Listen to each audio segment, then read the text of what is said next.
बहुत प्रणाम सभी को। और आज का विशेष सत्र है, इसके अंदर ध्यान का कुछ विशेष प्रोग्राम है, करेंगे। और कई लोग समय पे आ रहे हैं धीरे धीरे। जब तक लोग आते हैं, पहले तो मैं आपसे ये कहूँगा कि होली की बहुत बहुत आपको मुबारक। अच्छी तरीके से मनाई हुई होली, और ये होली वाला जो त्यौहार है अगले होली तक आने तक सबके जीवन में बचे हुए कार्य पूरे हो जाए, इन दुआओं के साथ आपका अगेन शुभकामनाएं। और जिस पड़ाव में पहुंच चुके हैं, अब इसके बाद ध्यान का ज़्यादा प्रोग्राम रहेगा, बाकी चीज़ चलेंगी।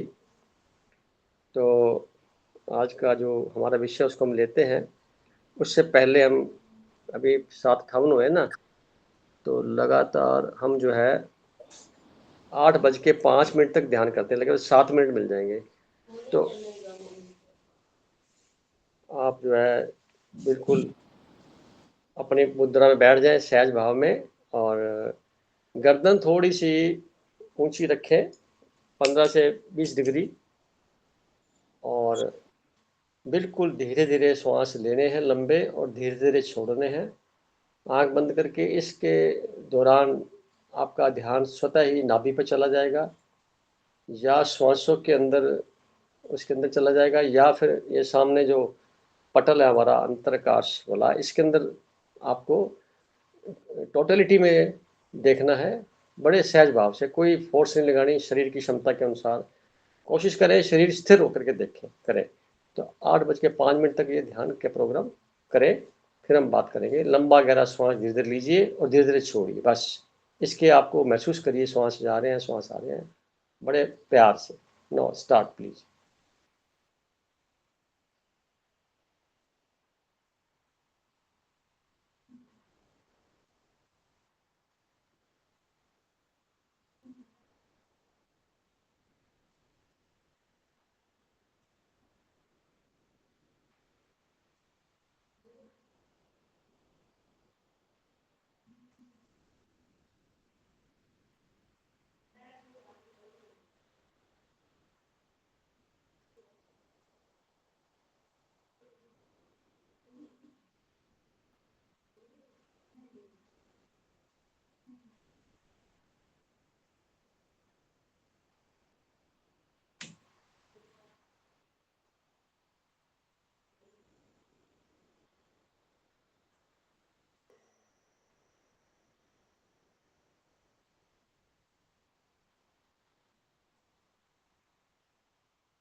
ओके। सभी सदस्यों का आज जिन्होंने ज्वाइन किया है आज के सत्संग को, पूरा हार्दिक स्वागत है। अपनी आंखें खोल के आप नॉर्मल पोजीशन में आ सकते हैं ताकि हम अगला कार्यक्रम शुरू करें। आज की मीटिंग में विनोद जी जुड़े हैं, महावीर भाई साहब जुड़े हैं, पुरुषोत्तम जी हैं, जयश्री जी हैं, सोनिया जी हैं, रजनी जी हैं, गरिमा जी तो है ही। इसके अलावा भी एक मेंबर और है। तो टॉपिक है हमारा ध्यान, और मोनिता भी ज्वाइन करके इनका भी स्वागत है। ध्यान और परम शून्य। तो एक बार इस टॉपिक को पढ़ के कौन शुरू करेगा, जो पढ़ के सुना दे। लिखा हुआ मोनिता बहन जी से आग्रह करूंगा।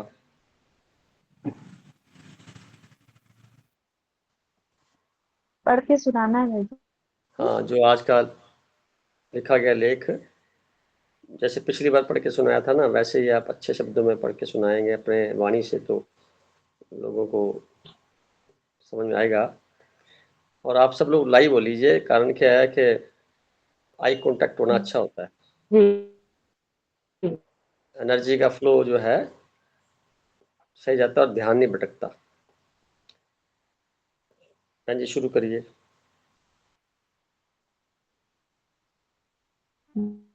जी।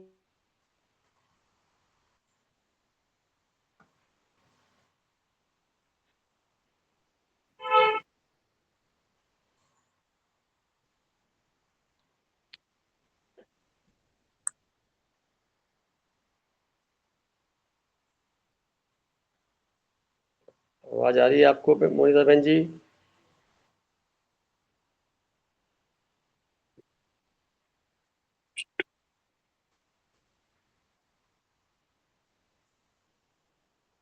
अच्छा, मोनिता बहन जी।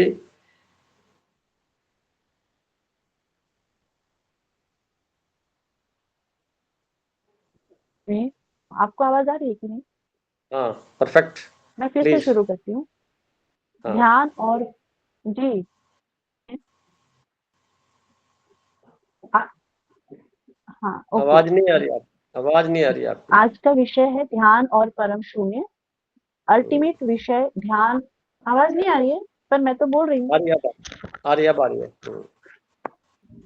अब देखिए, अब आ रही है। अब आई। हाँ जी, हाँ जी, हाँ जी, हाँ जी। ध्यान और परम शून्य। अल्टीमेट अल्टीमेट विषय ध्यान और परम शून्य के संदर्भ में मानवीय क्षमता से जितना भी व्यक्त कर सकते हैं वो नगण्य ही साबित होता है। कारण समस्त आकृतियां जिससे सृजित होती हैं उसकी स्वयं में कोई आकृति नहीं है। समस्त रंग जिस रंग से उत्सर्जित है उसका स्वयं में कोई रंग नहीं है। सभी प्रकार के अंधकार को प्रकाशित करने वाले परम प्रकाश का स्वयं में कोई स्तोत्र समझ से परे है। प्रकाशित वस्तुओं में निहित प्रकाश अज्ञानतावश जब अंधकार यानी मन में तब्दील होता रहता है तब जागरण से पुनः पुराने मन को प्रकाशित किया जा सकता है। इसी क्रम में सभी इंद्रियों सहित संपूर्ण शारीरिक हलचल से मुक्त अवस्था एवं सभी मानसिक हलन चलन से मुक्त अवस्था और सभी भाव भंगिमाओं से भी मुक्त अवस्था विशेष को ही परम शून्य कह सकते हैं, जिससे सिर्फ और सिर्फ सहज रूप में साक्षी होना ही सिद्ध है। गौर करने योग्य है कि अधिकांश समय शरीर को दौड़ाया जाता है अथवा क्रियाशील रहता है ताकि दैनिक कार्यों का निष्पादन हो सके और जीवन की आवश्यकताओं की पूर्ति हो सके। इसके साथ ही साथ मन भी अपनी कल्पनाओं का स्वरूप बुनता रहता है। इसके साथ निहित भावनाओं का भी प्रवाह निरंतर अनजाने होता रहता है। परंतु शायद ही किसी का आ जा रहे श्वासों के अनवरत चक्र पर ध्यान जाए, जबकि ध्यान का पहला सूत्र ही श्वास प्रश्वास से शुरू होता है, जो अंततः उस विराट से साक्षात्कार करने का मार्ग प्रशस्त करता है। जिस प्रकार पृथ्वी गोलाकार है, सभी ग्रह नक्षत्र भी गोलाकार हैं। इसके साथ सभी गैलेक्सीज, तारामंडल, आकाशगंगा में स्थित तारे सितारे भी गोलाकार हैं। उसी अनुरूप संपूर्ण ब्रह्मांडीय फैलाव भी गोलाकार होना नैसर्गिकता है, जबकि उसकी बाउंड्री को नापने अथवा प्रत्यक्ष करने का कोई भी यंत्र आविष्कृत नहीं हुआ है। दिखाई देने वाले ब्रह्मांडीय पिंड सूर्य, चांद, पृथ्वी इत्यादि गोल होने के समकक्ष कल्पना से ही संपूर्ण यूनिवर्स को शून्य से महाशून्य की संज्ञा से सुशोभित कर सकते हैं। सभी शास्त्र जिस शून्य की चर्चा करते रहते हैं, उसका स्वयं में कोई शास्त्र नहीं है। मजेदार बात है कि पृथ्वी से ऊपर घूर्णन करते शून्य आकृति युक्त ब्रह्मांडीय समस्त पिंडों की अक्षुण्णता पर कोई दावा नहीं कर पाता, कारण इनकी क्षमताओं से बहुत दूर होते हैं। गौर करने योग्य है कि सभी दिखाई देने वाली वस्तुएं शून्य समान गोलाकार में होना नैसर्गिक नियति है। सभी सजीव और निर्जीव चक्र भी शून्य स्वरूप गोलाकार ही होते हैं, कारण गोलाई में सरफेस टेंशन 0 होता है, यानी अकाउंटेबिलिटी 0 रहती है, यानी मूवमेंट में सरलता रहती है। शून्य आकृति के अतिरिक्त अन्य स्वरूप भी कालांतर में घूर्णन से शून्य माफिक गोलाई में बदल जाता है। इसी क्रम में देश में रहते परस्पर टेलीफोनिक बातचीत करने के लिए सर्वप्रथम एक शून्य का प्रयोग करते हैं, फिर विदेश में बातचीत का सिलसिला जारी रखने के लिए 2 शून्य पहले लगाकर ही नंबर डायल करते हैं। ठीक इसी तरह परमात्मा से रूह रिहान ने आत्मिक बातचीत करने के लिए 3 शून्य लगाना परम ध्यान की आवश्यकता होती है। इसके उपरांत ही परम शून्य संपूर्ण यूनिवर्स परमात्मा सर्वशक्तिमान परमेश्वर में विलीन होना सिद्ध है। मैं यानी आत्मा शून्य, फिर प्रकृति भी शून्य, मिलकर महाशून्य होते हैं। फिर परमात्मा भी शून्य शून्य शून्य यानी 3 शून्य मिलकर परम शून्य में तब्दील होते हैं, यानी स्वयं प्लस प्रकृति प्लस यूनिवर्स मिलकर परस्पर सिंक्रोनाइज होने की विशेष अवस्था को ही परस्पर शून्य से सुशोभित कर सकते हैं, जो अपनी अपनी पवित्रता के फलस्वरूप शून्य से महाशून्य, तदनुप्रांत महाशून्य से परम शून्य का सफर आध्यात्मिक चिंतन के साथ साथ ध्यान साधना से संभव है, जो अंततः आकार में शून्य, रंग में शून्य, वजन में शून्य, नाप तौल में शून्य, सभी गणितीय, भौतिकी और रासायनिक परिभाषा में भी शून्य होते हुए भी सर्वशक्तिमान का एहसास लिए परम शक्ति पल पल अंग संग महसूस करना परम सौभाग्य का वरदान है। शून्य के संबोधन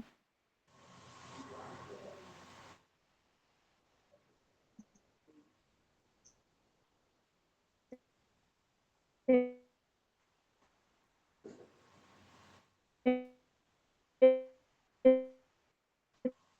तनाव रहित अवस्था विशेष को उपलब्ध होना होता है। फिर से पढ़ती हूँ। शून्य क्रम में समस्त तत्वों का आकार भी शून्य समान होता है, और तो और सभी तत्वों में मौजूद इलेक्ट्रॉन, प्रोटॉन, न्यूट्रॉन और न्यूक्लियस भी शून्य आकृति युक्त होते हैं। शून्य का हमारे जीवन में बहुत महत्वपूर्ण योगदान है। बिना शून्य सब अधूरा है। शून्य यानी स्वयं में सिमटा हुआ और सरलता से प्रयास रहित बह जाने वाला, जिसके भीतर का महाज्ञान संपूर्णता का परिचय देता है। सारांशतः सर्वत्र व्याप्त हवा में निहित प्राण शक्ति मौजूद है, जिससे सभी सजीव प्रजातियों अनवरत जीवंतता में है। इसी व्याप्त प्राण शक्ति को परमात्मा, यूनिवर्स, ईश्वर कह सकते हैं। इसको केवल हवा मानना ही अज्ञानता है। समस्त खाली स्थान में व्याप्त यही अदृश्य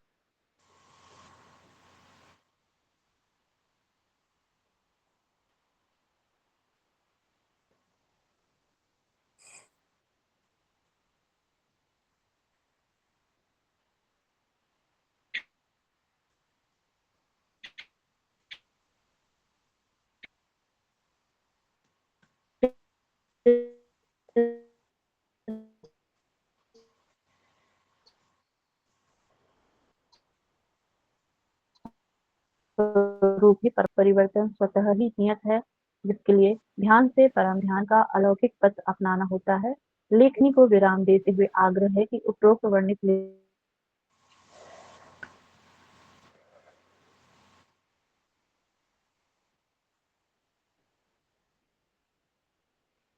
हाँ बहन जी।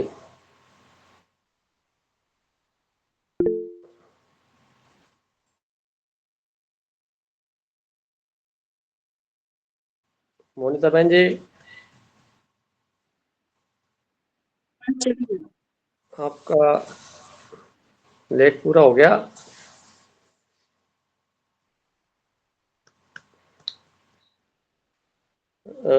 सिग्नल प्रॉब्लम है,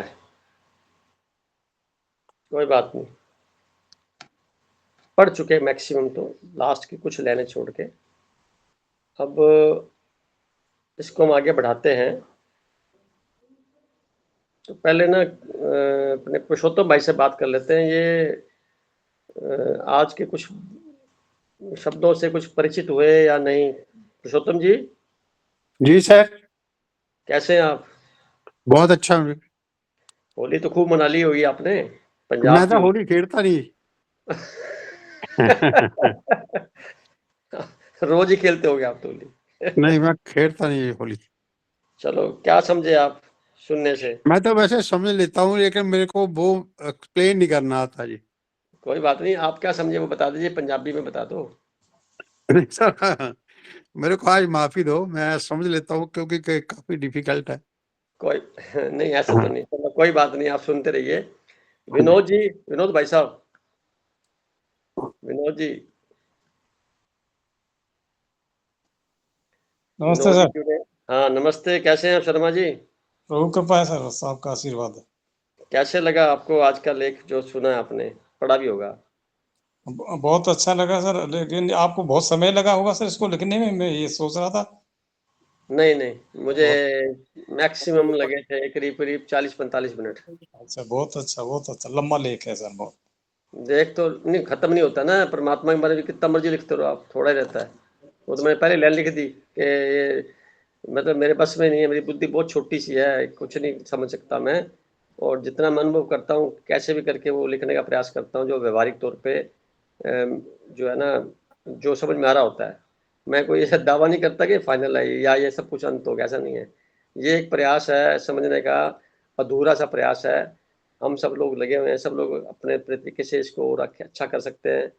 और ये अंतिम प्रयास नहीं है, ये प्रयास चलते रहते हैं।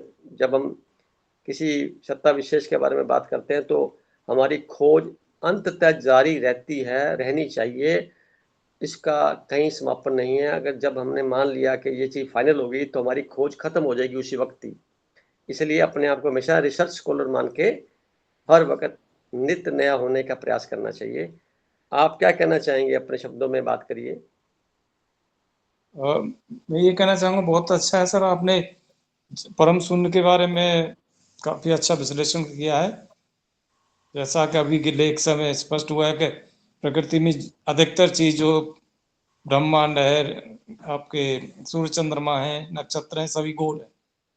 शून्य क्या करते हैं?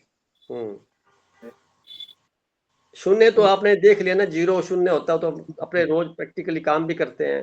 पर जी मैं जी। जो शून्य की बात कर रहा हूँ ना, उसको ऐसे समझिए। अब अपने किसी भी उंगली से या किसी छड़ी से आप हवा में शून्य बनाइए गोल, जी, बन जाएगा क्या? नहीं प्रतीत नहीं होगा सर वो। बन तो जाएगा पर प्रतीत नहीं होगा। बस प्रतीत शून्य है, पर प्रतीत नहीं हो पा रहा, यानी इसको हम स्थायी रूप से नहीं कर सकते। हमारी हमारी समझ से परे है सर वो। हाँ, तो इसी को समझाने के लिए कई कई आयाम में बात की जाती है भी। शून्य का मतलब रहता है जिसका सरफेस टेंशन जीरो हो, यानी उसमें आकृति, क्योंकि मूवमेंट देने के लिए गुलाई लेना जरूरी है, नहीं तो मूवमेंट नहीं होगा। जी और सारा कुछ चलायमान है, यानी टोटल ब्रह्मांड चलायमान है सिवाय आत्मिक एनर्जी के। पर यह भी चलायमान ऑटोमेटिकली मानी जाती है कन्वर्जन के माध्यम से, यानी एनर्जी को हम डिस्ट्रॉय नहीं कर सकते और क्रिएट नहीं कर सकते, ये ट्रांसफॉर्मेशन चलता रहता है। तो ये भी एक प्रकार का वर्तुल है, ये भी एक प्रकार के शून्य है, ये अभी इधर से घूम लिया, उधर चला गया, फिर उधर चला गया, उधर चला गया, जी जी परंतु ये स्थायी है।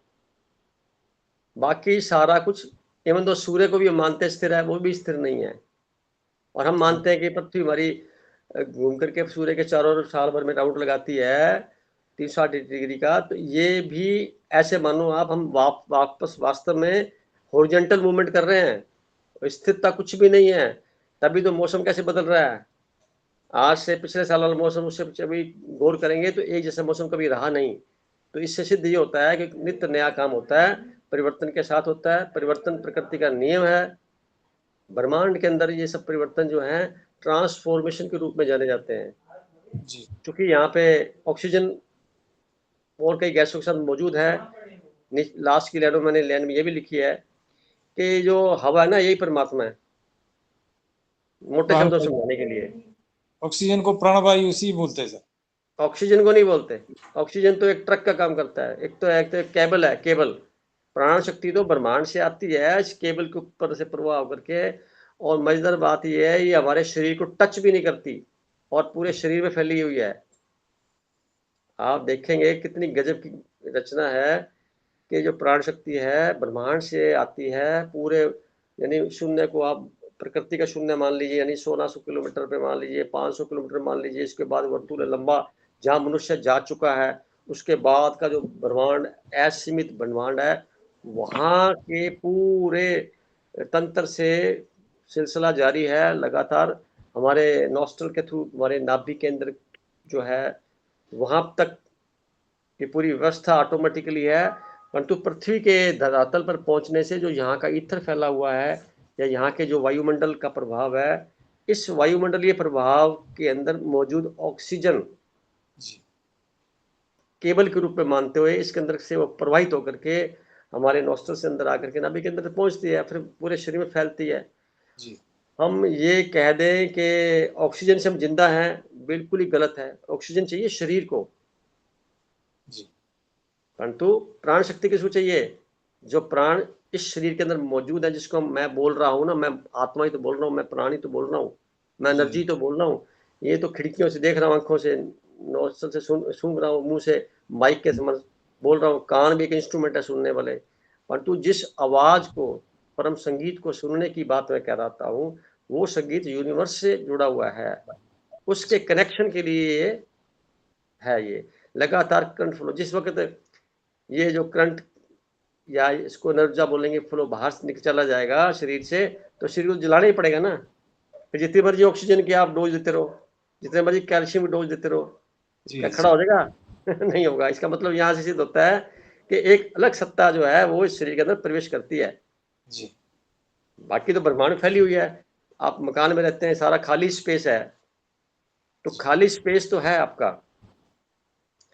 और यहीं से श्वास ले रहे हैं हम, तो क्यों नहीं इस परमात्मा के स्वरूप को यहाँ मान लें। तो कई बार कहते हैं ना, जितने जितनी सफाई होगी जहाँ पे, उतना परमात्मा का कृपा बरसती है। बोलते हैं ना, मंदिरों में, धार्मिक स्थानों पे सफाई का बड़ा ध्यान रखा जाता है। वो इसलिए रखा जाता है, वहाँ की ऊर्जा का लेवल अलग होता है। सर एक डिस्टर्ब करूं बीच में, हमारे गुरुजी थे 8वीं क्लास में, उन्होंने बोलता था कि cleanliness is next to godliness. क्या बात है, बहुत सुंदर, अच्छा लोग, बहुत सुंदर। अब आप देख लीजिए क्लीनलीनेस का क्यों बोला जाता है ऐसा, पीछे कारण यही है कि क्लीन का मतलब क्या, वहां पे कोई भी फॉरेन मटेरियल एंटर ही नहीं कर पाएगा। आप देखेंगे मच्छर मक्खी भी वहीं पैदा होते हैं जहाँ गंदगी या उनके लिए खाना पीना मौजूद है। जी जी जहाँ बहुत सफाई होगी वहां पे पहुंच ही नहीं सकते। तो जिनके मन सुमन बन चुके हैं, परम मन बन चुके हैं, उनके अंदर जो थॉट्स निकलेंगे वो थॉट्स प्योरीफाइड ही आएंगे। वो गलत थॉट्स उनके नहीं जा पाएंगे जहन में, और गलती से चले भी गए तो कार्यशीलता में नहीं आएंगे वो। ये उसकी पहचान है। और उसका साबुन सबसे बड़ा ये है मेडिटेशन। मन को ट्रेड करने का, मन को एलिवेट करने के लिए हमें मेडिटेशन की आवश्यकता है। तो अभी आने वाले टाइम में भी हम क्या करेंगे, ध्यान के टाइम को थोड़ा बढ़ाएंगे, तरह तरह से ध्यान की प्रयोगों को करवाएंगे, जिससे ध्यान क्या है, किसे कहते हैं, सारे खुलासे ऑटोमेटिकली धीरे धीरे होते चले जाएंगे, काफ़ी हो चुके हैं, और प्रैक्टिस बढ़ जाएगी और फिर दिन भर के अभ्यास को आप कर पाएंगे। मुझे भी बड़ा मज़ा आता है आप सब साथ बैठ करके अपने आप को मैं एक प्रकार से ऊर्जा ज़्यादा फील करता हूँ। ग्रुप बन जाता है तो जब थोड़ा सा, नहीं तो एकांत में तो रहते भी हैं, चलता है। तो आपने अच्छा लिखने वाली बात नहीं, आप इसमें से विशेष क्या समझे?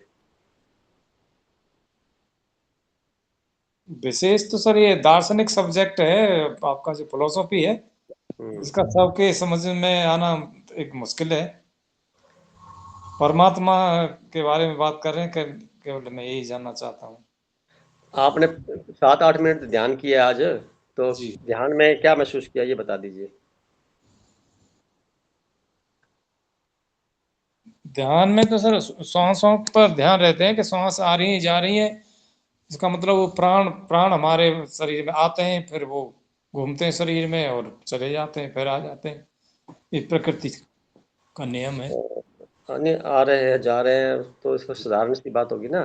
तो अगर आप इसके प्रति अवेयर रहते हैं ना, उसको ध्यान कहते हैं। जी। आने जाने वाले श्वासों के प्रति हम अवेयर रहें, अटेंटिव रहें, होशपूर्वक रहें, तो ये ध्यान का प्रयोग है ये। तो मैंने वो करवाया। कितने सफल हुए खुद को पता होगा।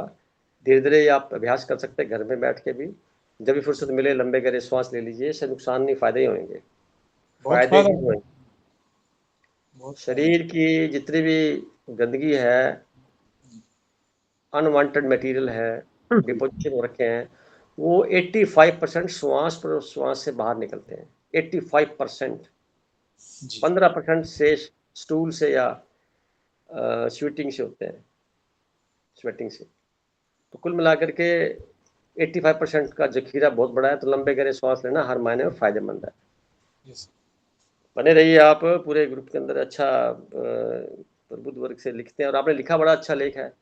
कई संस्कृत के शब्द भी लिखे हैं आपने, और थैंक कई यू कुछ सर। आपने उसके अंदर समझाने का प्रयास किया है। ये आपकी भावनाएं हैं, बहुत काबिल तारीफ है। थैंक यू कहूँगा आपको मैं। आप थैंक यू बने सर। रहिए। और हम रजनी जी से बात करते हैं। रजनी जी, जी सर। कैसे हैं आप? प्रणाम सर। हाँ, बढ़िया सर। आप बताइए कैसे हैं सर? क्या समझते हैं आप आज के विषय के बारे में? सर आज का टॉपिक बहुत डीप, मैं कहूँगी कि सब कुछ इस शून्य में ही व्याप्त है। जब मैं ध्यान करती हूँ तब ऐसा लगता है कि ध्यान करने के लिए बहुत सारे शून्य शून्य शून्य इकट्ठे होकर मुझे कहीं लेके जा रहे हैं। वो अच्छी एक बात है। हिप्नोटाइज होता है ना, जैसे सर्किल घूम रहा है घूम रहा है घूम रहा है, तब मैं जाती हूँ कहीं। तो शुरुआत ही मुझे लगता है कि वहां से होती है, अंत भी वही है, शुरुआत भी वही है। सब कुछ हम उसके अंदर निहित है या हम उससे बाहर है, सब जगह है। मुझे इतना ही समझ में आ रहा है, ज्यादा कुछ तो नहीं कह पाऊंगी, बट हाँ ये बहुत, मतलब मैं कहूँ कि बहुत विराट स्वरूप है, एक शून्य जिसमें सब कुछ व्याप्त है। इससे ज्यादा मैं कुछ कह नहीं सकती। बहुत अच्छी बात है। मेडिटेशन आप कर रहे हैं, मेडिटेशन से धीरे धीरे महसूस करेंगे आप कि आपकी आपकी आंतरिक संरचना है ना जो शरीर की, वो दिखाई देने लग जाएगी। हार्ट की बीटिंग सुनाई देगी आपको, श्वासों की आवाज़ सुनाई देगी आपको, ब्लड के जो सर्कुलेशन हो रहा है उसका वेन्स के अंदर, वो सुनाई देने लग जाएगा। फिर सूक्ष्म आवाज़ें सुनाई देने लग जाएगी। ध्यान करते करते आप जिस जगह बैठेंगे वहाँ से कई किलोमीटर दूर तक की आवाज़ें भी सुनाई देने लग जाएगी। इतना ध्यान गहरा हो जाएगा धीरे धीरे अभ्यास से कि अगर जिस कमरे में बैठे हैं वहाँ पे चींटी चल रही है ना, वो भी फीलिंग में आ जाएगी कि चींटी चल रही है यहाँ पे।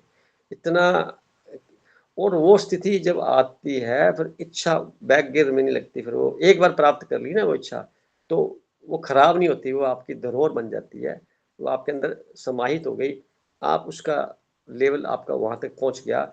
दोबारा जब आप संसारिक कार्य करेंगे तो आप यकीन करिए कि आप उस होश में रहेंगे, होशो-हवास में रह कर के कार्य कर पाएंगे।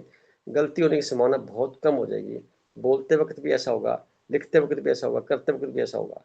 ये अभ्यास अगर लंबा होता चला जाएगा तो आप ऑटोमेटिकली भीड़ में से अलग दिखेंगे, ये पहचान बन जाएगी, और हमेशा चेहरे पे एक जैसा भाव रहेगा। ये उसकी पहचान है, उसके परिणाम है, लक्षण है। कुल मिला के आप अच्छे रास्ते पर हैं। थैंक यू कहूँगा आपका, बड़ा शुक्रिया। आप सर एक चीज़ पूछना चाहूँगी मैं सर। हाँ जी, सर बने कभी-कभी रहिए। ध्यान करते हैं तो हमारा ध्यान नहीं लग पाता, तो ऐसा लगता है कि मतलब आज हम बहुत कोशिश कर रहे थे लेकिन कुछ मतलब हो नहीं पा रहा, तो उस टाइम पे हमें क्या करना चाहिए? ध्यान आज तक किसी का लगाने से लगा ही नहीं। पहला तो मैं आपको सूत्र ये बता दूँ, इसलिए इसमें अपने आप को किसी भी नेगेटिव भाव में लाने की आवश्यकता नहीं है। पहली बात, आपका स्थूल शरीर स्थिर अवस्था में रह सके, ऐसे करने के लिए आपको कम से कम 43 मिनट अपने शरीर को बिल्कुल साधना होता है। बैठते वक़्त कोशिश करें गर्दन 15-20 मिनट 15-20 से डिग्री ऊपर हो। उसके 2-3 परिणाम होते हैं। एक तो रीढ़ की हड्डी सीधी ऑटोमेटिकली हो जाती है, और दूसरा क्या होगा कि जैसे ही हम लाइन ऑफ कोलिमेशन को 90 डिग्री से ऊपर करते हैं एंगल में, तो वहाँ से एक विशेष प्रकार का पोज बनता है। इस पोज में लगातार आप रहे 43 मिनट, तो बिना हिले डुले, और इसके बाद ध्यान का घटना शुरू होता है। तब तक तो कई विचार आते रहेंगे धीरे धीरे। 5-10 मिनट में अगर कुछ चमत्कार हो जाए तो अच्छी बात है। तो घटने वाली घटना को आप नहीं महसूस कर पाएंगे, परंतु जब वहां से हटेंगे तब ख्याल आएगा कि इतने टाइम पे मैं कहाँ थी या कहाँ था। वो समय आपको बाद में फील होगा। परंतु अभ्यास करना जरूरी है। किस क्षण परमात्मा आपकी इस अभ्यास की अवस्था को अपनी तरफ से अट्रैक्ट कर लेवे, क्योंकि करने वाली जो सत्ताएं हैं वो आपको, ब्रह्मांडी सत्ताएं आपके इस प्रयास को, इस अभ्यास को, अगर आप एक कदम बढ़ाते हैं तो वो 1000 कदम से आपकी मदद करने के लिए तैयार बैठे हैं। इसको ऐसे समझ लीजिए। तो आपका प्रयास विफल नहीं जा रहा, आपका प्रयास बहुत अच्छा है, अच्छा ही रहेगा, चलता चला जाएगा। परंतु अगर आप कहें जी मुझे तो सारा आज से सारा कुछ हो जाए, तो संभव नहीं है। ये सब चीज़ें, ये कृपा उनके द्वारा ही डायरेक्ट होती है, शक्तियों के द्वारा जो है। आपको कभी भी ऐसा एहसास हो सकता है, 10 दिन में भी हो सकता है, 10 साल में भी नहीं हो सकता, पूरे जन्म में भी नहीं हो सकता, और जन्मों के जन्मांतरों में भी नहीं हो सकता। पर आप लगे हुए हैं, इसके सकारात्मक परिणाम बिल्कुल मिलते हैं, क्योंकि प्रकृति किसी का उधार नहीं रखती। वहाँ अगर आपने उनके प्रति 1 घंटा दिया है, तो कई घंटों का समावेश करके आपको वापस लौटाने के लिए बाध्य है वो। ये मेरे व्यक्तिगत एक्सपीरियंस है, वो बताना चाहता हूँ। तो आप निराश नहीं हुए, आप अपने अभ्यास को जारी रखें। जितना भी समय मिलता है आपको फुर्सत में, लंबे गहरे श्वास लेना होता है। जब भी ध्यान जब लग जाएगा तो श्वास बिल्कुल मिनिमाइज हो जाएंगे, अपने आप ही हो जाएंगे। स्टार्ट करना होता है श्वास तेज लेने से, ताकि शरीर जो है ऑक्सीजन से भरा रहे, हमारी प्राण शक्ति उसके अंदर भरी रहे, ताकि शरीर स्थिरता में प्राप्त कर सके। धीरे धीरे ऑटोमेटिकली वो आपको करना नहीं पड़ेगा, ध्यान आपका नाभि पे चला जाएगा, वहाँ के स्पंदन पे चला जाएगा। फिर आपको आप खुद ऐसा फील होने लग जाएगा, फिर आपको करना नहीं पड़ेगा, फिर ध्यान होने लग जाएगा। ध्यान होता है, करना नहीं पड़ता। ध्यान में हमें भी होना होता है, हम ध्यानी नहीं बन सकते, ये टाइटल गलत है। ध्यान का अभ्यास कर रहे होते हैं, बाकी क्रियाकलाप स्वतः ही होते रहते हैं, उसका कोई नाम नहीं दिया जा सकता, वो अपने आप होते रहते हैं, वो कृपा के स्वरूप होते रहते हैं। पूरा ब्रह्मांड हमारे साथ कृपा के लिए रेडी है, हमेशा रेडी है, क्योंकि हम लोग जुड़े उसी से हैं। शरीर पृथ्वी से जुड़ा हुआ है, और जो प्राण शक्ति है वो ब्रह्मांड से जुड़ी हुई है। दोनों का, दोनों विजाती हैं। प्राण शक्ति शरीर को टच नहीं कर सकती, न करती है। ये एक और नई बात समझ में आ जाए तो, क्योंकि टच करते हुए खराब हो जाएगी, तो टच नहीं करती, वो बीच में प्रवाहित होती रहती है। तो इसको आप ऐसा महसूस कर सकते हैं कि मैं अलग, शरीर अलग। ये अभ्यास धीरे धीरे बढ़ जाएगा। मेरे से, मैं शरीर से कार्य कर रही हूँ, या मेरे द्वारा फिर आदेश कहाँ से आ रहे हैं। तो आपको अंतःकरण में जब ध्यान में जाएंगे, तो अंतःकरण से आपको प्रेरणा मिलती चली जाएगी। तो आपके अंतःकरण के जो जवाब होंगे वो सारे सही होंगे। आप बाहरी जवाबों से या बाहरी वातावरण से प्रभावित कम होंगे, अपनों से, अपने से ज़्यादा प्रभावित रहेंगे। वो क्षण होगा ध्यान की बदलती हुई अच्छी अवस्था का। समझ में आ गया? जी सर, थैंक यू सर। आपका शुक्रिया, बने रहिए। अब जो है ध्यान के बारे में, परम शून्य के बारे में बात करेंगे। अशोक शर्मा जी भी जुड़ गए हमारे साथ। शुक्रिया भाई साहब आपका, और दुआ करूंगा कि आप भी कुछ बात कहिए इस बारे में।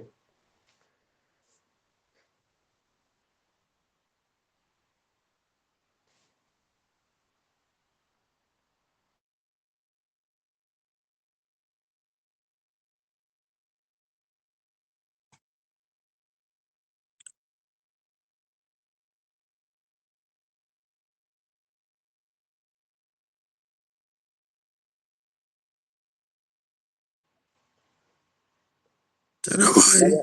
हाँ भाई साहब बोलिए, बोलिए भाई साहब बोलिए।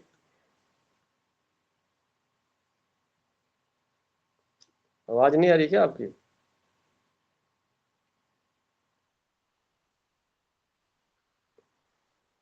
आवाज आ रही है आपको हमारी? आप अपनी बात रखिए, आप अनम्यूट करिए। हाँ, आप बोलिए।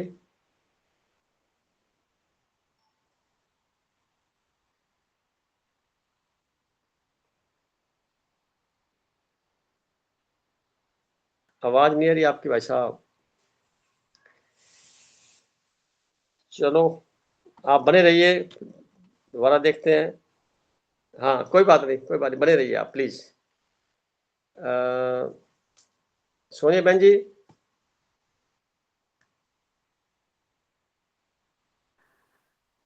सोनिया बहन जी, जी सर, जी सर। आप प्रणाम स्वागत सर। है। प्रणाम जी, आप बात करिए, आपने तो काफी अनुभव लिया है, बोलिए क्या चाहेंगे, कहना क्या चाहेंगे? सर सुनने सर, जैसे मौन में हम जाते हैं, एकदम तनाव रहित अवस्था। जैसे जैसे हम अब धीरे धीरे स्वभाव में पहले रूपांतरण आ गया सर। जैसे पहले शरीर में था, पहले शरीर पे लेवल पे काम किया था, विचारों में, स्वभाव में रूपांतरण हुआ। तो सर अब अंदर आनंद झलकता है, अच्छा लगता है कि हम बैठे और बैठे आनंद की स्थिति। तो वो सर अब धीरे धीरे शुरुआत हुई है, बाकी अब शून्य का अब आगे अनुभव लेंगे सर, कि उस में विलीन होंगे जब परमात्मा में, मैं, प्रकृति और परमात्मा। ठीक है, मैं मतलब मैं है तो हिस्सा उसी का ही, सारे तीनों इकट्ठे ही है, उसी का ही। हम कहते हैं ना कण कण में व्याप्त है, तो वो जो हवा बह रही है ना, कण कण में तो है, उसी के अंदर तो वो मौजूद है, इस हवा में तो मौजूद है। आवाज नहीं आ रही आपकी, आपकी आवाज नहीं आ रही। हाँ। सर आपकी आवाज नहीं आ रही। मेरी आवाज तो आ रही है, ये नहीं आ रही है? सर अब आई है। हाँ, तो हवा जो मौजूद है ना, मैंने लास्ट में 4 लाइनें लिखी हैं, इसके पीछे ये बताने का ये है भी कोई अलग से ढूंढने की जरूरत भी नहीं है यही परमात्मा का स्वरूप है सब जगह विद्यमान है। देखो मैं रूम में बैठ के भी श्वास ले रहा हूँ, बाहर लॉन में बैठ के भी ले सकते हैं, सड़क पे भी ले सकते हैं, तो ये उसी का स्वरूप ही तो है कि विद्यमान है पूरा। तो नजदीक होकर के भी हम भूले हुए हैं ये बात है। तो इसी को क्यों नहीं मान लेते कि भाई हमारे साथ अंग संग है। अंग संग का मतलब क्या, हमारे साथ ही हमेशा हमारी दिखाई तो नहीं देता पर है तो सही ना। अब उसका परिणाम तो हम ले रहे हैं। अब श्वास के ऊपर ध्यान नहीं है, बाकी चीजों पे ध्यान है, तो फिर थोड़ा सा दिक्कत रहेगी। तो जो दिखाई दे रही चीजें, उसमें जो मौजूद है तत्व, उस पे हमारा फोकस चला जाए। एग्जाम्पल के तौर पे हम देखें, चाय पीते हैं रोज ही, सभी जो पीते हैं ना, चाय पीते हैं, तो चाय में एक व्यक्ति ये भी सोचता है कि इसमें दूध डला हुआ है, फिर पानी गर्म किया हुआ है, पानी बना हुआ है H2O से, दूध के कई कंपोनेंट्स लगे हैं, फिर इसमें चीनी मिलाई गई, उसके कई कंपाउंड हैं, और फिर इसको हीट दी गई है गर्म करके। तो इन चीजों में अपना विषय, तो एक आदमी तो चाय बोलता है ना, चाय तो बस इतना ही है। अब चाय बनी के बैकग्राउंड जब जाएंगे हम, तो हम बैकग्राउंड की बात कर रहे हैं, अपने बारे में जानने की बात कर रहे हैं। बैकग्राउंड में जाएंगे तो पता लगता है धीरे धीरे करके ये हमारा स्वरूप ये है। तो इस ग्रुप के माध्यम से हम अपने बारे में जान रहे हैं, और अपने बारे में जानते जानते जानते अपने उद्गम स्थल को जानते हैं, फिर धीरे धीरे करके अपना पर्पज पता लगता है क्यों आए। तो जो हमारे सामने मौजूद है, उस मौजूदगी में भी जो अदृश्य है, उस पे हमारा फोकस जाना चाहिए। कहने की बात ये है।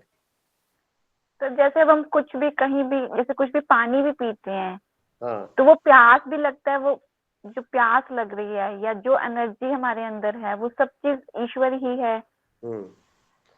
तो पानी अब उन चीजों देखिए, को ढूंढते हैं। पानी जड़ है, पानी लाइव नहीं है, जड़ है। हवा जड़ है, और अग्नि भी जड़ है, पृथ्वी भी जड़ है। यानी जड़ का मतलब क्या है, इनका एक लेवल अलग है, आत्मिक लेवल से अलग है, कैटेगरी थोड़ी अलग है। ये पत्थर है, पहाड़ है तो ये भी, इसके अंदर भी बैक्टीरिया है, इलेक्ट्रॉन प्रोटॉन मौजूद हैं, सब काम कर रहे हैं, मरा हुआ कोई नहीं है, सब लाइव है, परंतु इनकी स्पीड बहुत कम है। और लाइव क्या है, हम लोग लाइव इसलिए कि हमारी स्पीड उनसे ज्यादा है, अंतर इतना ही है। प्रकृति पूरी जड़ है, परंतु चैतन्यता में है, उनका एक चक्कर जागृत है, पशुओं का 2 चक्कर जागृत है, मनुष्यों के 3 चक्कर जागृत है, बाकी के चक्कर जागृत करने पड़ेंगे। अधिकांश जन तो 3 चक्कर जागे होते हैं, उसी में अपना जिंदगी जी करके खत्म करके चले जाते हैं। कोई जाग जाता है तो 4th चक्कर पे आ जाता है, और इसी में काफी लोग निपट जाते हैं। 4 चक्कर के बाद तो 3 चक्कर ऊपर के हैं, उनमें हम वार्तालाप कर रहे हैं। कोई 5वें पर है, कोई 6ठे पर है, कोई 7वें पर जाएगा। ये हमारी यात्रा उनसे आगे की है। चिंतनशीलता तभी तो पता लगेगी ना हम चिंतन किस बात का कर रहे हैं। खाना खाने के लिए पैसा कमाया जाता है, ये बात तो चलो समझ में आती है, संसार में भाग दौड़ कर रहे हैं, ये समझ में आता है, ठीक है। तो जिंदा रहने का पर्पज क्या है और कब तक जिंदा रहना है? क्या आपने कोई प्लान किया है? क्या बकाया जीवन को कैसे निपटाना है, कैसे निभाना है? इसके बारे में, ये भी साधारण सी घटना है, ये तो संसार से हो जाएगा सारा कार्य है। फिर क्या करना है अपने को? सोना है बस, जागना है, ये तो नहीं हो ना। कुछ विशेष अपने लिए भी करना है। अपने लिए मतलब अपने बारे में जानना, अपने पास बैठना, अपने आप का चिंतन करना, स्वतः का स्वाध्याय करना, वगैरह वगैरह। तो उसमें ध्यान का बड़ा रोल है, बिना उसके संभव नहीं है। ध्यान को कई मीनिंग निकाल सकते हैं अपने। ध्यान के पॉजिटिव ध्यान भी है, नेगेटिव ध्यान भी बोलते हैं। ये भी एक जड़ है, पर अभ्यास है, ये शब्द भी छोटा है। नेगेटिव ध्यान, अब where attention go things will grow. जहां आपका ध्यान जाएगा, नेगेटिव में नेगेटिव पार्ट एक्टिवेट हो जाएगा, पॉजिटिव में जाएगा पॉजिटिव पार्ट एक्टिवेट हो जाएगा। तो ध्यान का जो फ्लो है, हमारी एनर्जी का फ्लो मानेंगे। यानी हमने किसी चीज को प्रकाशित करना है तो अपने ध्यान से तो उसको करेंगे। समझ में आ गया? बने रहिए आप, काफी डीप से आप समझते हैं, करते हैं ध्यान भी, अच्छी बात है। तो अब आप शून्य की तरफ सोचेंगे। शून्य है वो शून्य जिसको दिखाई नहीं देता, और ब्रह्मांड बहुत फैला हुआ है, शून्य के रूप में फैला हुआ है। उसको कल्पना कर सकते हैं, परंतु कल्पना भी छोटी रहेगी, क्योंकि वहां तक पहुंच नहीं सकते। उसको महसूस करने का सरल तरीका यही है, हवा हमारे चारों ओर मौजूद है, ये उसी का स्वरूप है, और यही से हम श्वास पर श्वास लेकर के धरती पर जीवित रखते अपने शरीर को। ऑक्सीजन यूज शरीर को है, प्राण का तो नंबर ऑफ जो श्वास हैं वो फिक्स है, वो हमारे को लेने ही है। तो लंबा गहरा श्वास लेते चले जाएंगे तो हमारा जो जीवन है सरल हो जाएगा, शरीर हमारा स्वस्थ रहेगा, और कार्यशैली भी आसानी से हो जाएगी। तो आप बने रहिए, बताते हैं अभी और आगे बढ़ते हैं। गरिमा जी का क्वेश्चन है, बताइए गरिमा जी, बोलिए। सर मेरा क्वेश्चन नहीं है, मेरा एक व्यू पॉइंट था जो मैं कंट्रीब्यूट करना चाह रही थी इस डिस्कशन में। जब हम शून्यता की बात कर रहे हैं और शून्य की बात कर रहे हैं, सॉरी, तो मुझे सबसे पहले याद आता है कि जब मैं लिटरेचर पढ़ती थी तो हमने नीत्शे नाम के एक फ़िलासफ़र के बारे में पढ़ा था, जो उन्होंने निहिलिज्म का कॉन्सेप्ट के बारे में बोला। निहिल मतलब नथिंग, नथिंगनेस। और वर्ल्ड वॉर का टाइम था, तो उन्होंने, उनका मतलब था कि हम लोग जो रह रहे हैं, हम लोग जो जी रहे हैं, हमारी लाइफ का कोई पर्पस नहीं है, इट्स मीनिंगलेस, नथिंगनेस की तरफ हम जा रहे हैं। कोई मतलब नहीं है बातें करने का, ये सब एक दूसरे को ये सब सिखाना है, ऐसे करो। उस टाइम रिलीजन बहुत पीक पर होता था, क्रिश्चियनिटी और ये सब, तो उनका ये कहना था। अब आ जाते हैं, फिर उसके बाद मैथमेटिकली अगर हम बोले तो आर्यभट्ट ने ज़ीरो का इन्वेंशन किया इंडिया में। फिर बुद्धिज़्म में शून्यता का कॉन्सेप्ट इंट्रोड्यूस किया, जो आपसे रिलेटेड है, जो आप कह रहे हैं कि जो पूरा ब्रह्मांड है, हम शून्यता की तरफ जा रहे हैं। फिर दूसरी बात याद आती है कि जब हम फिज़िकली बात करते हैं तो एक बैलेंस मेंटेन करना, जैसे हमारी बॉडी एक एक्सिस में है, that is also zero. 1 degree left right हुआ कुछ भी तो ओवर है गेम, बहुत सही कह रहे हैं आप। तो वो भी ज़ीरो हो गया आपका। उसके ऊपर जब हम सर्कल की बात करते हैं, जैसे सेंट्रीफ्यूगल फोर्स होता है, उसमें कितनी एनर्जी होती है, चाहे हम साइक्लोन की बात करें या हम ग्रेविटी की बात करें या हम जो भी कहाँ जहाँ भी वो सर्कुलर फोर्स यूज़ होता है, तो वो बीच की जो जगह होती है वो सबसे स्ट्रांग रहती है, जो बहुत सही कह रहे सेंटर, हैं, दैट इज सही कह ऑल्सो रहे ज़ीरो। जब हम हम्म। बिजनेस की बात करते हैं तब भी हम 0 to 1 का एक कॉन्सेप्ट लेते हैं, जहाँ पे एक नया एंटरप्राइज या वेंचर स्टार्ट होता है वो 0 पे होता है। और अगर 0 से 1 एक फाउंडर ले जाता है अपनी कंपनी को, तो फिर उसके बाद वो एक यूनिकॉर्न बनने में टाइम नहीं लगाता। तो बिजनेस टर्म्स में 0 to 1 का बहुत एक कॉन्सेप्ट रहता है। नेक्स्ट आ जाते हैं हम मैथमेटिकली। 0 है तो नथिंग, मतलब कुछ है ही नहीं, लेकिन अगर हम किसी भी नंबर को 0 से डिवाइड करते हैं तो वो इनफाइनाइट रह जाता है। क्या बात है, बहुत सही कह रहे हैं आप। तो इन्फिनिटी की तरफ भी 0 ही। अब कोई भी नंबर बिना 0 के नहीं बन पाता है। उसके बाद जब हम लैंग्वेज की बात करते हैं, लैंग्वेज में एक फ्रेज होता है, it's a circle moment for me. Circle moment की मतलब जहाँ से शुरू किया था ये, मान लो मैं आपसे मिली 1 साल पहले या जो भी, उस दिन हमने शायद कोई बात की होगी और वो मुझे समझ नहीं आई होगी, और शायद अब 2-4 साल बाद मुझे समझ आ गई, तो मैं आपको बोलूँगी कि it's a full circle moment for me, कि मैं फर्स्ट डे जो आपसे बात करी थी वही की वहीं हम वापस आके खड़े हो गए हैं। तो ठीक कह रहे हैं आप। 0, सर्कल, नथिंगनेस, शून्यता, क्लैरिटी, ब्रह्मांड, everything is a circle, everything is round. कोई भी चीज़ उससे बचा नहीं है, और जहाँ से शुरू होता है वहीं पे ख़त्म तो होता ही नहीं, इट्स ऑल इनफाइनाइट। सो ये मुझे कुछ पॉइंट्स याद आ रहे थे, तो मुझे लगा कि नहीं, आपने बहुत ही अच्छे तरीके से एक्सप्लेन किया। रोज हम घड़ी की सुइयां देखते हैं, जी 12 बजे के बाद से फिर शुरू होता है, 1 बजता, 2, 3, 4, 5, 6, 7, 8, जी 9, फिर बिल्कुल लास्ट पे जाके फिर 12। जी बच्चा पैदा होता है, छोटा होता है, पहले घुटने के बल चलता है, धीरे धीरे खड़ा होकर चलता है, फिर थोड़ा और बड़ा हो जाता है, फिर और हो जाता है, फिर धीरे धीरे बेंड होना शुरू हो जाता है, धीरे धीरे करके वापस वही घूम करके वापस चला जाता है। यानी सर्कल, सर्कल ये ऑफ लाइफ। चक्कर, यानी ये चक्कर समझाने के लिए है, जीवन का चक्कर है। और शून्य का मतलब ये होता है, इस चक्र को चलाने वाली जो शक्ति है वो भी वैसी ही है। वो अनलिमिटेड है, ये लिमिटेड है। हम दोनों को हमने इकट्ठा कर दिया तो बन गया शरीर, बन गया जीव। अब शरीर पेरिशेबल है क्योंकि रोटी सब्जी से बना हुआ है जो हमने खाया है। इसके अंदर चैतन्यता आ गई और हम अपना कार्य कर रहे हैं। तो शरीर को स्वस्थ रखने की जिम्मेवारी भी हमारी ही है, और हमारा सर्कल चल रहा है, हम भी धीरे धीरे उसी रूप के अंदर जा रहे हैं। अब प्रयास ये रहता है कि जो हम कर्म कर रहे हैं शरीर से कर रहे हैं ना, शरीर की मदद से कर रहे हैं। कर्म हम नहीं कर रहे, शरीर की मदद से कर रहे हैं। और शरीर अगर किसी का कमजोर है तो उसके परिणाम भी कमजोर ही मिलेंगे। दूसरा पॉइंट है कि करवा कौन रहा है, करवाने वाली किसी लेवल तक तो समाज होता है, परंतु जैसे ही हमारी चेतना जागृत होती है कि मैं भी तो हूँ, मैं कौन हूँ, जैसे इसके तरफ हमारी फिलॉसफी आगे बढ़ती है तो समझ में ये आता है कि कोई सत्ता हमको कंट्रोल कर रही है। जब आपके इरादे पूरे नहीं होते, जब आपकी इच्छाएं पूर्ण नहीं होती, जी आप एज इट इज कुछ नहीं कर सकते, उस क्षण महसूस होता है, उससे पहले नहीं होता। उससे पहले तो ये सब काम मैं कर सकता हूँ, मेरे द्वारा हो जाएगा, तो कॉन्फिडेंस का लेवल है। परंतु इसकी सीमाएं हैं, इन सीमाओं की बाउंड्री को पार करते ही फिर ब्रह्मांड से जुड़ना पड़ जाता है, ऑटोमेटिकली जुड़ जाता है। तो अपना जो ये प्रोग्राम चल रहा है ना, ये मानवीय क्षमताओं से अलग है।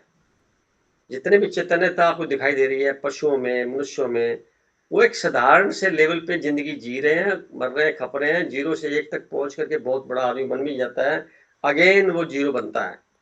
कोई भी कंपनी आज तक ऐसी नहीं बनी, कोई भी शास्त्र आज तक ऐसा नहीं बना, कोई भी ऐसा कुछ नहीं बना जिसका ग्राफ नीचे से ऊपर गया हो और वापस डाउन ना आया हो, क्योंकि वापस घूम कर के मिलना वहीं पड़ेगा जहां से आपने शुरुआत की थी। घड़ी के पेंडुलम के हिसाब से वो घूमते वापस मिलेगी। आप किसी का भी एग्जाम्पल ले लीजिए, कितनी भी डायनेस्टी हुई है, कितने भी साम्राज्य फैले, कितने भी अटैक हुए हैं, चाहे किसी का भी नाम ले लीजिए, अंतो गत्वा घूम फिर करके वापस वो जीरो में ही आया है।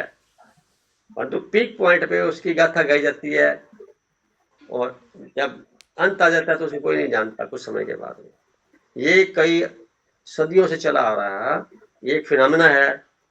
इस फिनोमेना को समझना हमारा सौभाग्य है, ताकि हमारे मन में किसी प्रकार का संसार के किसी व्यक्ति के प्रति कोई बैर भाव, कोई नेगेटिव पार्ट ना आए, क्योंकि हम अपने निर्लिप्त अवस्था में जाएं। जैसे हम आए थे शुरू में अपनी कैसेट लेकर के या चिप लेकर के, उसमें किसी प्रकार का फालतू अनवांटेड कुछ भी कंटेंट ना हो, अगर है तो वो डिलीट हो जाए मेडिटेशन से, बिल्कुल प्योरीफाई करके जाए, जो ब्रह्मांड का स्वरूप है। वैसे बनने के लिए हम अपने आप को ये एक हर साप्ताहिक तौर पे क्या बोलेंगे, डिटर्जेंट का इस्तेमाल करते हैं, जिसका नाम है ध्यान, जिसका नाम है चर्चा, जिसका नाम है सत्संग, ताकि हम लोग आगे 7 दिन और अच्छे से बिताएं, हमारे द्वारा अच्छे कर्म हो, सच्चाई के साथ चले, वैल्यू बेस्ड लाइफ बनी रहे हमारी, जो हमारी आत्मा की शक्ति है उसको हम एक्सप्लोर करें, अपने आप को करें एक्सप्लोर, दूसरे को एक्सप्लोर करने की आवश्यकता ही नहीं, अपने आप हो जाएगा वो तो।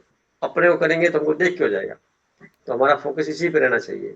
बहुत अच्छा क्वेश्चन किया। और आप फिलोसफर की बात करते हैं, वास्तव में हम सब फिलोसफर हैं, जितने लोग यहाँ बैठे हैं, एक बंदा भी ऐसा नहीं है जो फिलोसफर ना हो, क्योंकि दर्शन दर्शक के बाद दर्शन ही तो बनता है, और दर्शन का मतलब होता है पिछले जन्मों में कोई विशेष ऐसे कर्म हुए हैं जो हम सब यहाँ इकट्ठे होकर के एक मंच पर आकर के भाई बहन की तरह आपस में वार्तालाप करते हैं और समझते समझाते हैं, और निर्बाध गति से बिना भय के क्वेश्चन का उसका जवाब ढूंढते हैं मिल करके।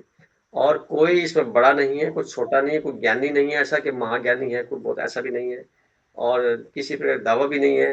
अपने अपने विचारों को प्रेषित करते हैं, इसलिए ताकि खुद का भी वजन है विचारों का वो कम हो जाए, और विचार 1 घंटे में पॉजिटिव विचारों का फैलाव होता है। ये सारे के सारे अपने लिए लौट के पुनः वापस यही आते हैं। तो आपका शुक्रिया गरिमा जी, बैठे रहिए, बहुत अच्छी बात है। और आपको वैसे भी मैं थैंक्स कहूँगा आपके लिए, तो अभी बहुत ज़्यादा आप मेहनती और समझदार हैं, काफ़ी बहुत ज़्यादा जल्दी से स्पीड से आगे बढ़ रहे हैं, तो आपके अच्छे भविष्य की कामना करता हूँ। मोनिता बहन जी ने प्रश्न किया है, बताइए बहन जी। सर प्रश्न नहीं है, वो गरिमा के लिए मैं बहुत शुभकामनाएं दूंगी, और गरिमा ने जो बातें बताई उसके लिए मैं बहुत उनको बधाई देना चाह रही थी, क्योंकि जो मर्म है इस टॉपिक का या हमारे इस ग्रुप का, उन्होंने उसे पकड़ा, या जो भी उन्होंने लिटरेचर पढ़ा, तो एक्चुअली जो हमने समझा था ब्रह्मा कुमारी के द्वारा, वो यही था कि परमात्मा ने हम आत्माओं को रोल निभाने के लिए इस धरती पर भेजा, और इसके लिए हमने कई जन्म लिए। तो जब हम नए-नए आए तब हम बिल्कुल साफ-सुथरे थे, नए कपड़े पहने हुए थे, हमारे अंदर कोई गंदगी नहीं थी, और उसके बाद जैसे ही हम इस 5 तत्व की से बने हुए धरती में आए, तो 5 तत्व यानी मैटर आ गया वहाँ पर, मटेरियल हो गया, मटेरियलिस्टिक वर्ल्ड हो गया और मैटर आ गया। जैसे ही मैटर आया, यानी कि वो ज़ीरो नहीं रहा, फिर मतलब कहीं उसमें मास हो गया, मैटर में मास आ गया, द्रव्यमान हो गया। जैसे ही मास आया तो उसमें थोड़ी-सी मिक्सचरिटी आने लगी, और हम उसमें बंधते चले गए। एक्चुअली हम आत्मा इतनी प्योर थी, लेकिन जब हम मटेरियलिस्टिक वर्ल्ड में आते हैं, तो कहीं न कहीं फिर हमारे अंदर वो जो आपने विकार पिछली बार बताए थे, 3 मुख्य विकार हैं, वैसे 5 विकार हैं, फ्लॉज़ या वाइसेस हैं हम, वो हमारे अंदर आने लगते हैं। मतलब कभी हमको धन का लालच आने लगा, कभी संबंधों में मोह आने लगा, कभी खुद के ऊपर इतना गुमान होने लगा कि अभिमान आने लगा अपने गुणों पर, जो भी जैसे भी। ये चीज़ें हमको मैली करती गई, हमारे सोल को जो है इम्प्योर होते गए हम। तो वापस से जैसे आपने बहुत अच्छा आज जैसे बताया कि सब कुछ शून्य है और सब कुछ वर्तुल है, और जो गरिमा ने भी कहा है ना कि निहिलनेस था ना, उन्होंने यही वर्ड किया यूज किया था शायद, नथिंग, है ना। तो कुछ भी नहीं है, एक्चुअली कुछ भी नहीं है। हम इस दुनिया में आए, हमको लगा यही दुनिया है, खाना खेलना सुख साधन में रहना यही दुनिया है, जबकि आप देखेंगे कि इन सारे साधनों में रहते हुए भी बहुत सुखी कोई भी नहीं है। कोई बीमार है तो कोई संबंधों का दुख है, सब कुछ होते हुए मतलब ऐसा एक भी व्यक्ति नहीं मिलेगा जो ये कहे कि मैं हर तरह से सुखी हूँ। हम अपने इंडिया के मोस्ट रिचेस्ट पर्सन जो है अंबानी जी, मैं बहुत कुछ उनके बारे में नहीं जानती हूँ, बट मैंने अभी रिसेंट उनके छोटे रील्स मैंने यूट्यूब में देखे कि उनको खुद की संतान नहीं थी। उन्होंने सरोगेसी से या दूसरे तरीके से संतान उनकी हुई है, और जो अभी जिनकी शादी हुई वो भी बहुत बीमार है, मतलब बहुत नॉर्मल नहीं दिखते हैं देखिए। तो बहुत पैसे उनके पास, लेकिन वो उनकी ट्रीटमेंट नहीं करवा सकते। मतलब एक छोटा-सा एग्ज़ाम्पल है सर। तो यही चीज़ गरिमा भी समझ रही है कि कुछ भी एक्चुअली कुछ भी नहीं है। सत्य यही है कि हम आत्मा हैं और परमात्मा सत्य है। इसके अलावा कुछ भी सत्य नहीं है इस संसार में। और वापस हमको इसी ध्यान के माध्यम से जब हम इसको समझ जाते हैं कि हम यहाँ क्यों आए, जो हमेशा आप ये प्रश्न उठाते हैं, मैं कौन हूँ और मैं यहाँ क्यों आया हूँ? मेरे आने का उद्देश्य क्या है? तो वापस हमको, हम में से कुछ चुनिंदा लोग ही हैं जो इस मार्ग पर आए, जो हम ये समझना चाहते हैं, और वापस हमको वहीं परमात्मा तक ही जाना है। यानी एक शून्य का दूसरे शून्य से मिलन होना है, और प्रकृति में रहते हुए ही होना है। क्योंकि अगर प्रकृति में नहीं आएँगे तो आत्मा को एक माध्यम चाहिए होता है अपने आप को व्यक्त करने का। प्रकृति वो माध्यम है। 5 एलिमेंट्स जो हैं वो एक माध्यम है, उसी 5 एलिमेंट से हमारा शरीर बना है। चाहे 70% वाटर हो या जो भी चीज़ें, अग्नि तत्व है, वायु तत्व है। इन तत्वों के बिना इस शरीर में हम आ नहीं सकते थे, इन्हीं 5 तत्वों से शरीर बना है, इसलिए प्रकृति भी बहुत ज़रूरी है। शून्य, जिसे आपने 3 शून्य कहा, जो महाशून्य बनेगा और फिर वो परम शून्य बनेगा। तो जो गरिमा ने जो आज जितनी बातें कही, आपका जो लेख है, वो सब एक समान चीज़ें हैं। कुछ भी अलग नहीं लगा मुझे। मतलब यही है कि हमको वापस उसी शून्य में विलीन हो जाना है या मिल जाना है। मतलब और ये इन्फिनिट है, जैसे गरिमा ने भी कहा, ये शुरू भी नहीं होगा और खत्म भी नहीं होगा, ये निरंतर चलता रहेगा। है बहुत ना? ये सुंदर। निरंतर चलता ही रहेगा, अनादि है, अनंत है और शाश्वत है। बस ये, मतलब मुझे यही चीज़ समझ में आई, परम शून्य। और हालाँकि ये बहुत गहरा टॉपिक है, और इसके लिए, उस अवस्था तक जाने के लिए, जैसे आपने जब ध्यान कराया तो वाक़ई किसी और स्थान पर हम पहुँच गए थे, इतना खूबसूरत वो अनुभव था। फिर अचानक आपने नाम लिया तो मुझे वापस अपनी चेतना में आना पड़ा था, मतलब वो स्थिति थी। और जब मैं पढ़ रही थी सर, उस ध्यान के तुरंत बाद आपने पढ़ने बोल दिया, तो मुझे ना कुछ, जैसे ना कहीं से कुछ आवाज़ आ रही थी मेरे कान के इधर से, कुछ एक अलग-सी आवाज़ आ रही थी। पता नहीं वो कौन-सी आवाज़ थी, वो ध्यान के दौरान ही शायद वो उत्पन्न हुई वो आवाज़। हाँ, वो एक अज्ञात स्वर था। तो ये समझ में आया कि जब हम बहुत कुछ एक प्योर, यहाँ हम मुश्किल से 6-7 लोग हैं, लेकिन इतने प्योरिटी और एक बहुत प्योर इंटेंशन से जब हम यहाँ जुड़े हुए हैं ना, तो हम बहुत जल्दी उस अवस्था तक पहुँच जाते हैं। बहुत सही कह इंटेंशन जो आपने बताया था, इंटेंशन प्योर होना चाहिए। रहे। जानना सब चाहते हैं, सत्य को सब समझना चाहते हैं, लेकिन उनके अंदर वो इंटेंशन नहीं है। जो हम लोग उस इंटेंशन से जुड़ेंगे, हम उतना ही उसके क्लोज होते जाएँगे। जी सर, थैंक यू। बहुत सुंदर कह दिया थैंक आपने। You Garima, thank you. आपने कंक्लूजन निकाला है, और गरिमा जी का भी शुक्रिया, आपका भी शुक्रिया। अब हमारे बीच में एक महावीर भाई साहब है, उनसे रिक्वेस्ट करूंगा कि 2 मिनट अपनी बात कहते हुए इसको कंक्लूड करें। आप 2 मिनट में तो नहीं होगा। मैं एक तो मैं यही कहना चाह रहा था कि आपने होली का जिक्र किया। मेरा अनुरोध ये है कि भी अगली बार आप होली आध्यात्मिक तरीके से सबको इकट्ठे करके खेलें, क्या बात है। आध्यात्मिक होली, ठीक है? हाँ। तो एक तो ये मेरा अनुरोध था। दूसरे ये है कि भाई जितने भी सदस्य हैं उनसे मेरा अनुरोध ये है कि कुछ महीने पहले हमने सचदेवा जी के छोटे बेटे की जॉब की जब खुशी खबर मिली थी, सबने खुशी जाहिर की थी, सबने मुबारकबाद दी थी, लेकिन वो काम अभी कंक्लूड नहीं हो पाया। गवर्नमेंट के काम ऐसे होते हैं कि किसी वजह से वो चीज़ अटक गई है। लेकिन अभी बच्चा जो है वो आरसीएस में आगे बढ़ रहा है, और उसमें एक आध स्टेज रहती है। तो आज हम विसर्जन से पहले ही है कि सब लोग मिलके प्रार्थना करें कि वो बच्चा कामयाब हो और अच्छी सर्विस ज्वाइन करे, ताकि घर में खुशियाँ आए। हम्म, आपका तीसरी स्वागत बात ये है कि ये तो प्रार्थना करेंगे सब बाद में। आज के जो टॉपिक है उस पे मोनिका जी ने आपका लेख पढ़ के सुनाया, मैंने पढ़ा भी था, लेकिन जब सुनते हैं तो निश्चित तौर पे और भी लाभ होता है।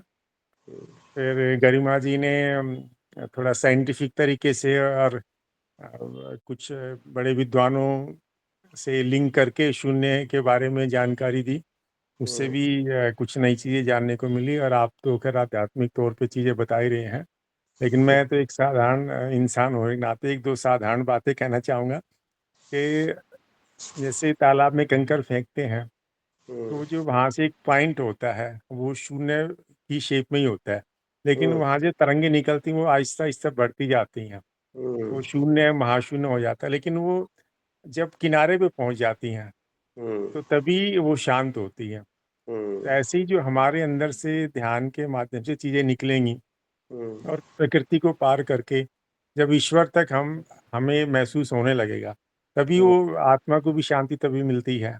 उससे पहले उतनी शांति हमें मिल नहीं पाती है। सही कह रहे हैं, बहुत एक्सेलेंट, बहुत सही कह रहे हैं आप। सांस के माध्यम से भी एक जैसे हम सांस लेते नॉर्मली तो वो छोटा ही सांस आता है, लेकिन अगर हम कॉन्शियसली करते हैं तो थोड़ा बड़ा हो जाता है, नाभि तक जाता है, वो समझिए कि शून्य से महाशून्य होगा। लेकिन जब ध्यान में जाते हैं तो मैंने महसूस किया है कि वो बिल्कुल मतलब सर के लास्ट पॉइंट तक भी जाता है। तो वो मतलब जब बिल्कुल आखिर सीमा तक चला जाता है, हमारे शरीर की तो सीमा है, तो उसमें भी जब लास्ट तक चला जाता है तो लाभ ज्यादा होता है। आप सही कह रहे हैं। तो ऐसे ही मतलब ये प्रक्रिया जो है सब चीजें सर्कुलर ही हैं, क्योंकि कोई चीज नष्ट तो होती नहीं प्रकृति में, जो चीजें कोई नष्ट हो नहीं सकती वो सिर्फ स्वरूप बदलती है। और क्योंकि अगर एक ही डायमेंशन में चलेगी, एक डायरेक्शन में चलेगी तो बाकी डायरेक्शन तो खाली रहेंगी, लेकिन ईश्वर तो ये है कि भाई सर्वत्र व्यापक है, समान रूप से है, तो उनकी एब्सेंस तो कहीं हो ही नहीं सकती। तो जब एब्सेंस नहीं हो सकती तो फिर वो उसी शेप में ही हो सकते हैं, वो यूनिडायमेंशनल तो हो नहीं सकते। बहुत सही तो कह रहे हैं आप। तो इसलिए क्या है कि वो सर्कुलर रहेंगी चीजें, और उसी लिए फिर सब चीजें उसी डायरेक्शन में घूमती भी, सूर्य भी घूमता है अपनी ही धुरी पे, पृथ्वी घूमती है अपनी धुरी पे, तो वो सर्कुलर घूमने की वजह से ही ये घूमने वाला काम हो पाता।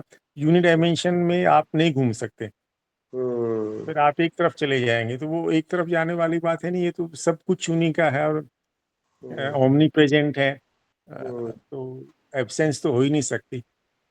ओमनी तो प्रेजेंट है ना, ये हम बहुत मशहूर आवाज है। छोटे छोटे केंद्र हैं, यहाँ से मतलब बहुत छोटे छोटे हम बिंदु हैं, यहाँ से चलें तो बिंदु से शून्य और शून्य से महाशून्य और परम शून्य, ये स्टेज है, ये पार करते हुए हम लोग उस तक जा सकते हैं। और जैसे संख्याओं में भी जिक्र किया गरिमा ने, तो मैं सुन रहा था, तो जैसे एक से शुरू होता है तो वो 9 तक जाने के बाद फिर देखो वो शून्य में ही विश्राम पाता, तभी 10 बनता है, फिर आगे चलता है, फिर 20 में जाके विश्राम पाता है, 100 में जाके शून्य में विश्राम पाते हैं, 1000 में।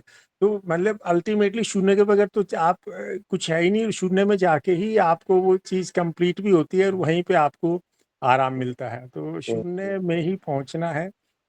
ये चीज जितना मैं समझ पाया तो मैंने अपने विचार रखे, बाकी हाँ भाई साहब, जो बहुत अच्छा एक प्रकार से विश्लेषण करते हैं, बड़े क्लियरिटी के साथ आप बताते हैं, बहुत अच्छी बात है, आपका तो शुक्रिया कहूँगा ही मैं।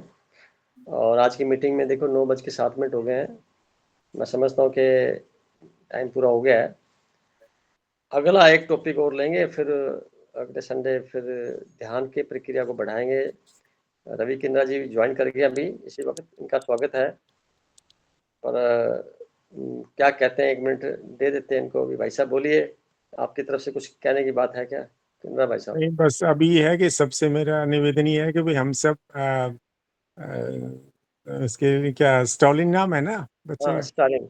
हाँ, स्टालिन के लिए हम लोग प्रेयर करें कि वो बच्चा जल्दी कामयाब होके और घर में ढेर सारी खुशियां लाए। ये मेरा सभी सदस्यों से, सभी साथियों से निवेदन है कि हम 2 मिनट के लिए आंखें बंद करके ईश्वर से प्रार्थना करेंगे उसकी कामयाबी के लिए और सचदेव जी घर में खुशियां आने के लिए।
ओके,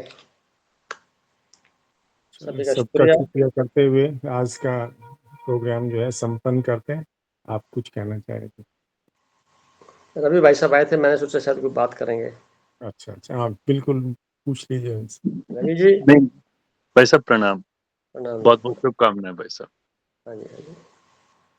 बेटे का वो RAS एग्ज़ाम है ना, उसमें इंटरव्यू है, बाकी जी क्लियर कर गया सारा कुछ, तो जी उसका मैटर था, तो जो हो जाएगा तो फिर यहाँ भी सफल हो जाएगा, तो यहाँ राजस्थान में रहने का काम हो जाएगा उसके पास, जो मन की बात है।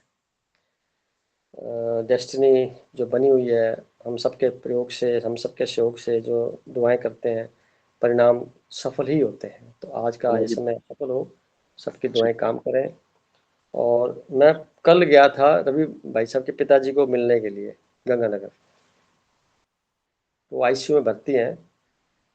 तो मैं यहाँ एक लाइन बोलूँगा कि हमें उनके स्वस्थ लाभ के लिए जल्दी से अपने जीवन में लौट सकें या और अच्छा फील कर सकें, अपने मन ही मन उनको भी दुआएं देनी होंगी। और जब भी ध्यान बैठें तो उनके प्रति भी थोड़ा संवेदना देंगे। इन्हीं शब्दों के साथ आज की मीटिंग को संपन्न करते हैं। मिलेंगे नेक्स्ट वीक में कुछ विशेष करने के लिए। और रवि भाई साहब से कहूँगा कि अगली मीटिंग में कुछ ध्यान कराएं तो अच्छा। जी भाई साहब, भाई साहब प्रणाम। प्रणाम जी, प्रणाम। शुक्रिया, शुभ रात्रि सर। ओम शांति। Thank ओम शांति। Thank you sir. you.